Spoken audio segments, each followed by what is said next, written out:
Every day, our body performs multiple actions and tasks both physically and mentally.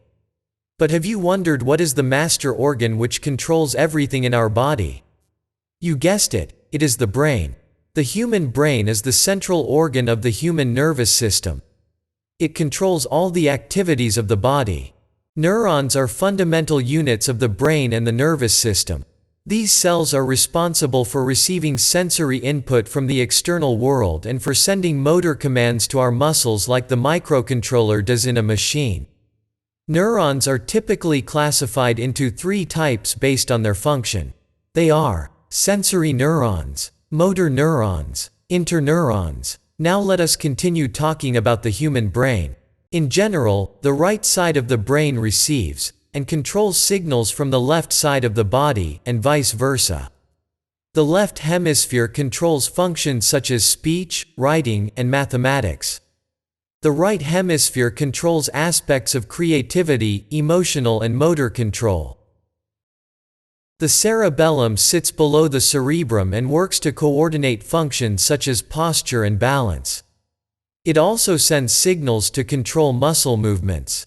This part of the brain helps a person drive, throw a ball, or walk across the room. The cerebellum also assists people with eye movement, motor learning, and vision. It does not generate motor activity but is responsible for coordinating it. An example is when you want to maintain your balance while walking straight. The brainstem is a stalk that leaves the base of the brain and connects the brain to the spinal cord. It contains many important divisions including medulla oblongata, the pons, and midbrain, which is essential to both survival and proper cognitive functioning.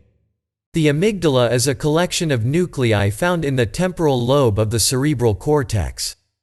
The term amygdala means almond, as it has an almond-like shape. The main function of the amygdala is emotional and social processing. The amygdala is also responsible for determining what and where the memories are stored in the brain. The amygdala is involved in stimuli associated with fear and hormonal secretions. The human brain is so amazing and complex. It is one of the reasons that we are alive and healthy. Hope this video gave you an understanding of the working of the brain. Like, share and subscribe for more videos like this.